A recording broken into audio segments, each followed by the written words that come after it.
Saturday था। Saturday दो match हुए, एक मैच बैंगलोर जीता है, एक मैच पंजाब जीता है। अगर आप बैंगलोर की जीत की बात करें, वहां पर हीरोज कई थे। विराट कोहली की वो शानदार बल्लेबाजी, young fast bowler Vijay Kumar की गेंदबाजी, मोहम्मद सिराज की गेंदबाजी। इधर आप दूसरे मैच की बात करें, राहुल ने बड़ी अच्छी बैटिंग की, लेकिन performer of the day, the Bharat petroleum corporation limited performer of the day Sikandar Raza हैं। दरअसल सिकंदर रजा जिम्बाब्वे से खेलते हैं और आप देखें हालिया सालों में उन्होंने जिम्बाब्वे के लिए इंटरनेशनल क्रिकेट में अच्छा किया, इसीलिए उनको बेस प्राइस पर यानी कि 50 लाख रुपए पे पंजाब ने आईपीएल में खरीदा।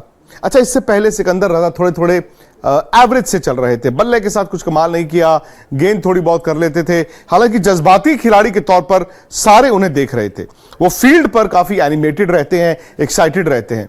लेकिन आज सिकंदर रजा 8 गेंदों में फर्श से अर्श तक गए और इसीलिए वो आज बीपीसीएल यानी कि Bharat petroleum corporation limited performer of the day हैं। दरअसल पंजाब चेस कर रहा था 160, अब 160 रन, थोड़ा सा ट्रिकी विकेट था। पंजाब की शुरू में विकेट भी गिर गई और ऐसा लगा कि पंजाब यार शिखर धवन खेल नहीं रहे, इनके 2 मैचों में बैटिंग कोलैप्स हो चुके हैं, आज भी गए। लखनऊ चढ़ रहा था, एक ऐसा विकेट जैसे हम पहले बात कर रहे थे, टू पेस्ट, जहां पर कुछ गेंदें रुक के आ रही थी, कुछ गेंदें फ्लाई कर रही थी, बैटिंग आसान नहीं थी।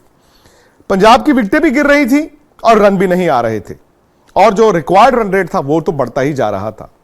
सिकंदर रजा बड़े घबराए थे, सिकंदर रजा बड़े प्रेशर में खेल रहे थे। जब आप चेज कर रहे हो और आप एक स्टेज पर 13 रन बनाए हो, वो भी 17 गेंदों में, तो आप कहेंगे कि भाई ये बैट्समैन तो कश्ती डुबा देगा। लेकिन अगली 8 गेंदों में पूरी 8 गेंदों में 24 रन बनाए सिकंदर रजा ने और उन 8 गेंदों ने ना सिर्फ सिकंदर रजा के लिए बल्कि पंजाब के लिए दरवाजा भी खोला और शायद उनकी किस्मत भी बदली है। क्योंकि पंजाब अगर ये मैच हार जाता तो फिर ऐसा होता कि पॉइंट्स टैली में बॉटम हाफ में चले जाता। अब कम से कम यह है कि आप शिखर धवन के बिना अगर लखनऊ में हरा के आ रहे हो तो आपको फिर टॉप 4 में फिलहाल थोड़ी देर के लिए ही सही लेकिन जगह मिल गई है। कौन सी थी वो 8 गेंदें? कृष्णप्पा गौतम गेंद कर रहे थे और ये 12वां ओवर था। उसमें हुआ ये कि इन्होंने निकलकर उनको सीधा छक्का मार दिया।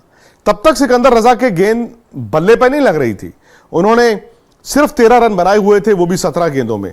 और ये छक्का आने से क्या हुआ कि उनका दबाव थोड़ा रिलीज हुआ। हालांकि उसके बाद उन्होंने 2 डॉट बॉलें भी खेली, फिर एक सिंगल लिया। अब अगला ओवर करने के लिए सामने आए कुणाल पांड्या। यहां भी लग रहा था कि सिकंदर रजा बस अब गए। कुणाल पांड्या ने वो ओवर अच्छा नहीं डाला। सिकंदर रजा ने उनको पहला मिड विकेट के ऊपर छक्का मारा, अगली गेंद फिर कुणाल पांड्या अपने पैर में फेंकी, उन्होंने फिर से उनको मिड विकेट पे छक्का मारा, यानी कि 2 छक्के उस ओवर में आ गए। तीसरा गेंद फिर उन्होंने उसी तरह का शॉट खेला और वो चौका हो गया। यानी कि अब तक इस ओवर में 6-6, 12 और 4 16 रन आ चुके थे। फिर सिकंदर रजा ने एक सिंगल लिया, वो सामने चले गए। उसके बाद सैम करन ने भी सिंगल लिया और उस ओवर में इतने रन आ गए कि पंजाब की गाड़ी दौड़ती गई। एंड में सिकंदर रजा ने 50 बनाए, ये आईपीएल में उनका पहला 50 है और कम से कम पहले 50 में अगर आप अपनी टीम को जिताकर आते हैं तो उस नॉक की वैल्यू बढ़ जाती है। सिकंदर रजा के लिए थोड़ा सा जगह को लेकर भी दिक्कत आ रही थी। लोग कह रहे थे कि अगर लिविंगस्टन आ गए आप सिकंदर रजा को ड्रॉप कर सकते हैं, क्योंकि लिविंगस्टन गेंद भी करते हैं जैसे सिकंदर रजा भी करते हैं। लेकिन इस परफॉर्मेंस के बाद शायद पंजाब की जो मिडिल ऑर्डर बैटिंग की समस्या थी वो रिजॉल्व और सॉल्व हो जाएगी। तो भारत पेट्रोलियम कॉर्पोरेशन लिमिटेड यानी कि BPCL performer of the day Sikandar Raza थे।